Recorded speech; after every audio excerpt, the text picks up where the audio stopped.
So yeah, this is just one of the best episodes of the whole year, isn't it?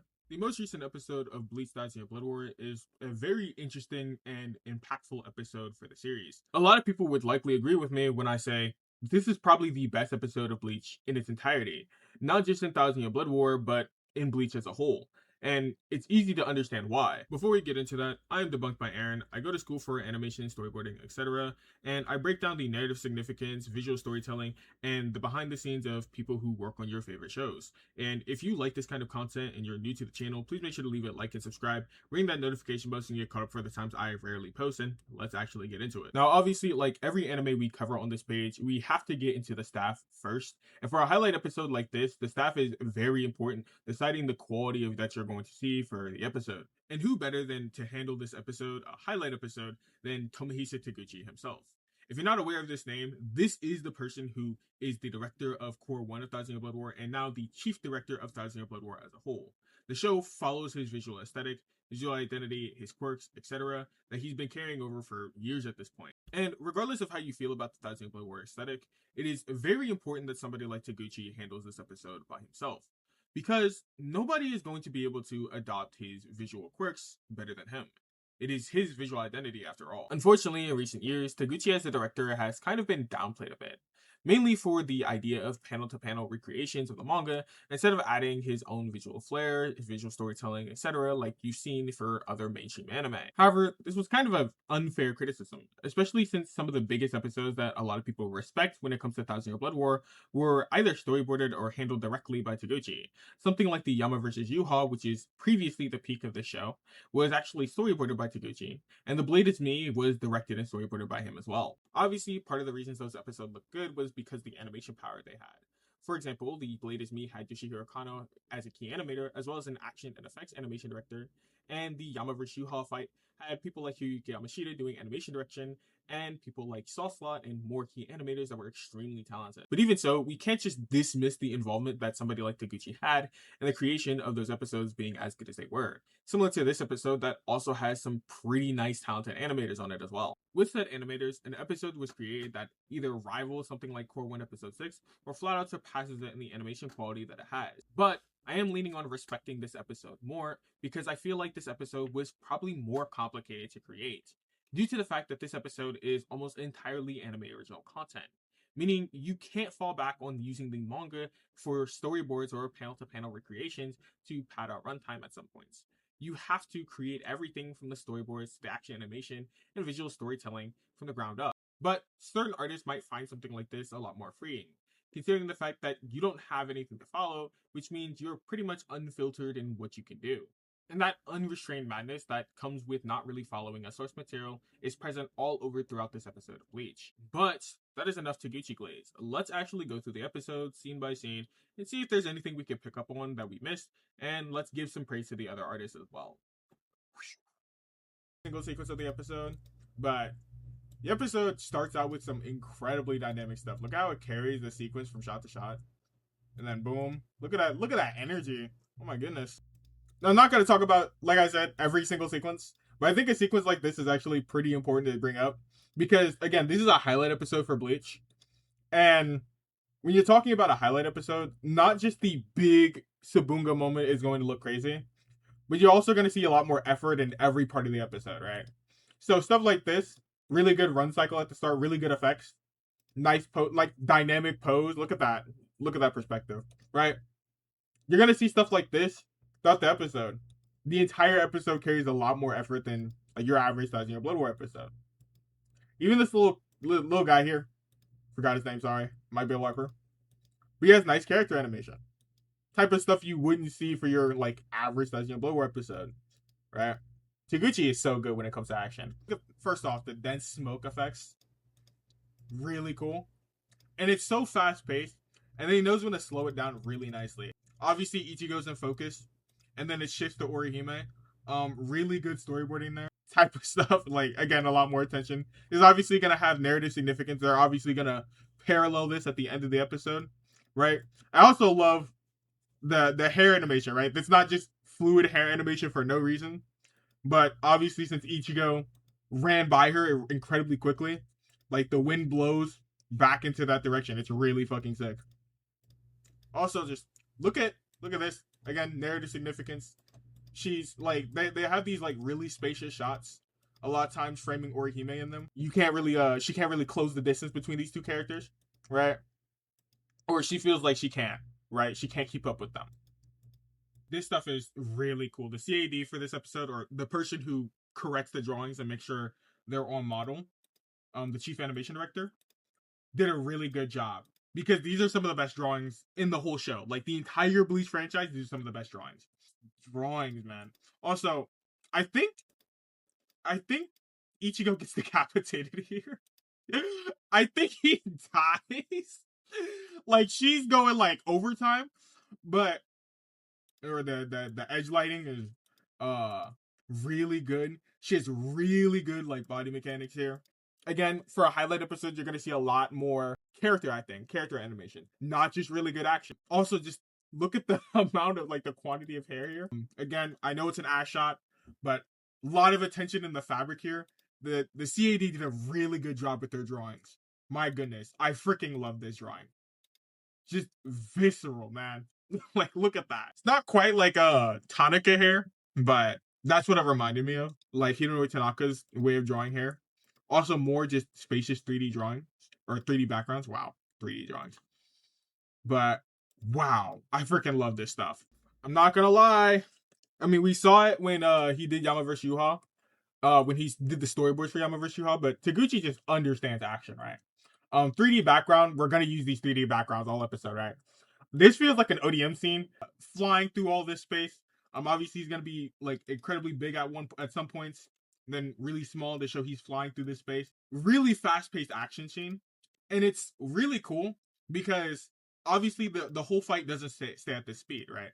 If we look later, there's parts where the fight is slower, right?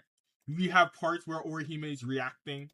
We have parts where Ichigo's holding on certain attacks. Obviously, this is not as good as Yoshihiro Kano's sequence from the last episode, but it's really cool, right? Again, more 3D backgrounds. We have stuff like limited animation, right? Here. And this serves to slow down the action a bit, right? You don't want your action to move all at the same pace, at the same speed. If it's fast paced, you have to contrast it a bit with a more like slow paced action scenes. And a lot of the really big action animators and directors, they understand. There are some artists that I don't favor as much because I feel like a lot of their action moves at the same speed. A great example would be like Neon 41.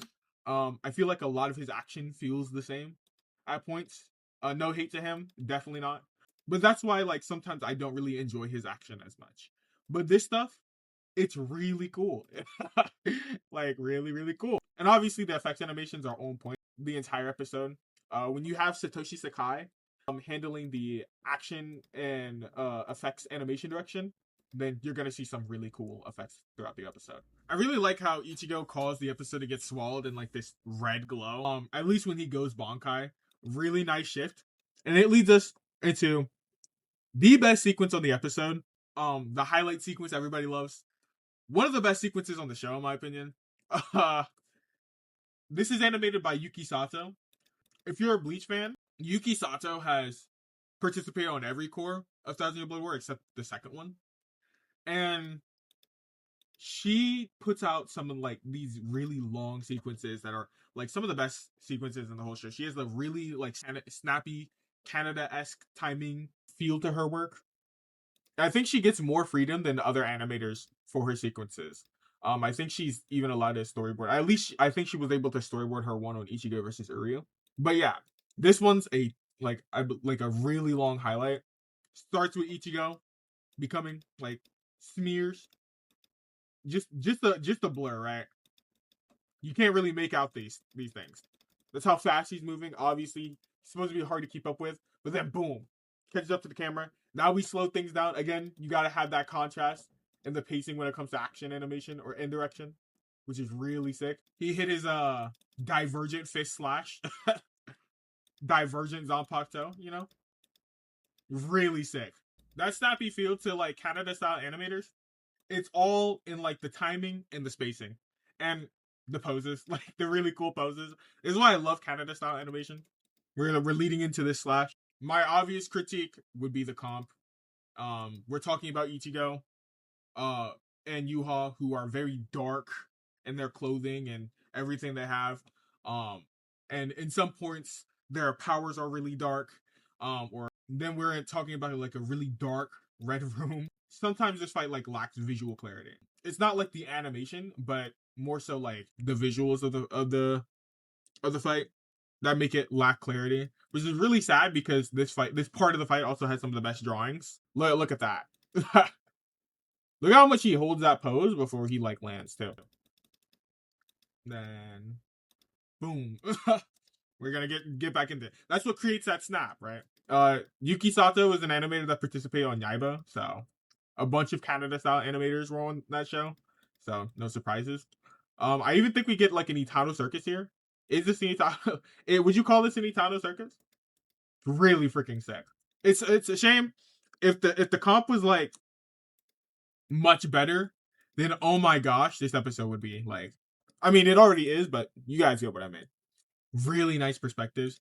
I also really love how, again, we just keep using this 3D background. It's so good how well we use this 3D background throughout this sequence. Ichigo's just doing stuff, by the way. Pulling powers out his butt. Yuki Sato's effects animations are so good. Like this is probably her best sequence like ever, outside of like the My Hero Movie 3 sequence. We get this sequence really nice. Um, just to understand how grand the attack was, we get a panning 3D background. You understand the scale just by having these buildings move, rotate in the back. Really nice. Really nice. Taguchi really loved that 3D background. My goodness. More Yuki Sato greatness. Again, really snappy. Like there's a build up in this in like these close ups. Opens his mouth. And then we're starting to move fast again. Just for that build up of him like powering up essentially, right? Which is really sick. Yuki Sato is just incredible. More of that 3D magic as well. The 3D magic just allows us to have a lot more dynamic scenes, right? We get stuff like this. It's really nice. I will say they did reuse the. It seems like they did reuse the Rukia scene of her going Bankai from the previous season. I also don't know how she survived getting stabbed because I'm pretty sure she's like frozen. And I'm pretty sure she has to undo her Bankai slowly. But I guess not. Like I don't know. This scene with Orihime, it's uncredited, but I do think it might be Yukio Hasegawa. Yukio Hasegawa key animated on this episode, and they also solo key animated the third episode, so it's insane that they're still working on like Bleach. They're still like delivering incredible work. But these kind of shapes and the way they spread out like this and that kind of reminds me of some of the effects we saw on episode 3. These smoke effects around Ichigo's horn, kind of similar. They feel kind of similar. Or these like little shapes that we see in the fire or the spirit energy or whatever you call it, however you call it. The Ryatsu, there it is. Very, very reminiscent of like Yukio Hasegawa, right? It's not confirmed, but honestly, I could see it. This stuff is incredible. Again, this parallels the stuff that we saw at the very beginning of the episode. Now like Ichigo cannot keep pace with Orihime now. Orihime has gotten ahead. She's the strongest here, right? You see like Chad Orihime. Obviously he's the person like looking to he's being protected, right? And it's really nice that Taguchi got to like create this episode from the ground up, right? He gets to add these visual metaphors, right? Ichigo was running ahead, now she's ahead of Ichigo. Like all this stuff.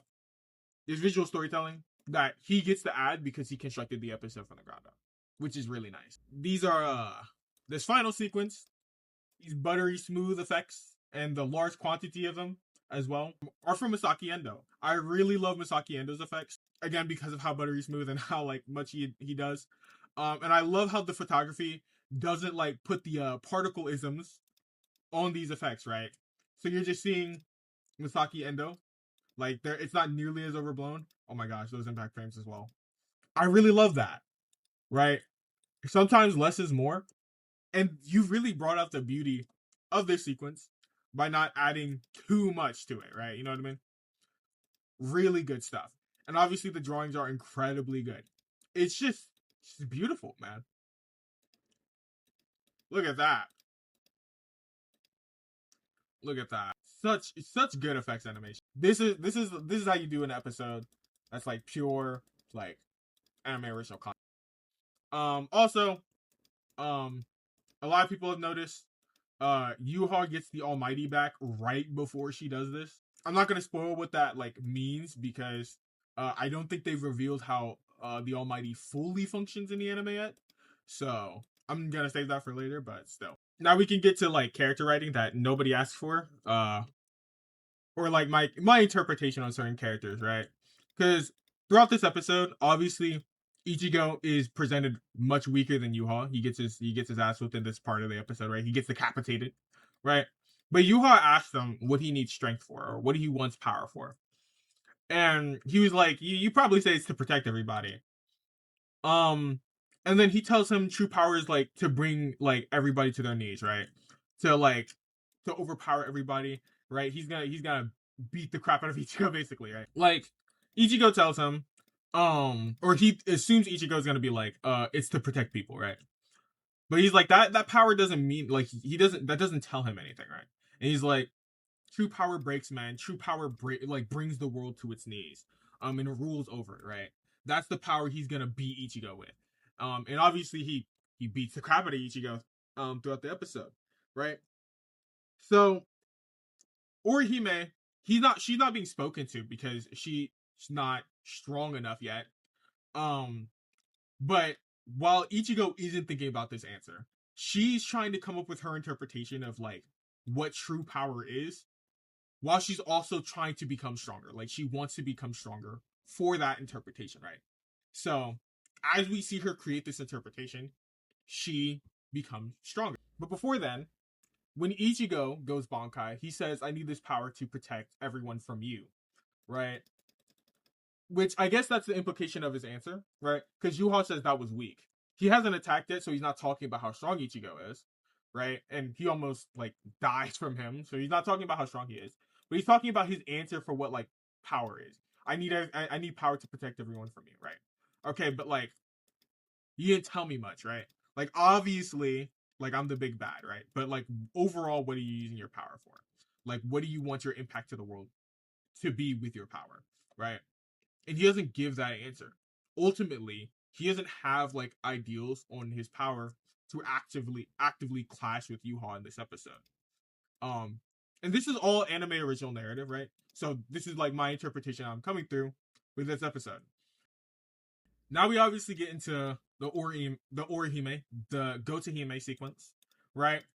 Where she actually gains her power up, and while she's gaining her power up, she says like she wants power in her head. She wants to be stronger because not just to protect everyone like Ichigo, but she wants to be able to envelop the whole world instead of taking over the whole world.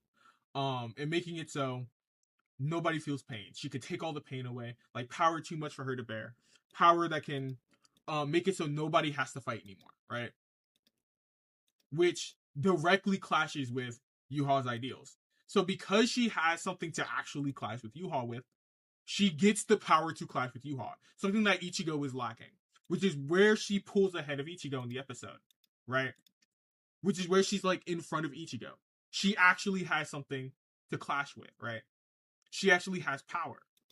Um, and that's where she becomes the GOAT. Because she has power now, she actively pulls in front of Ichigo. Yuha is forced to pay attention to her. Yuha is forced to pay attention to the powerful character that actually has something like to clash with him with. And I think that's beautiful. And that is showcased in the visual storytelling, right?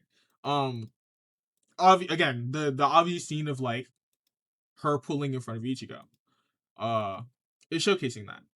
And again, you have to respect how good this episode is because it's all original to the anime.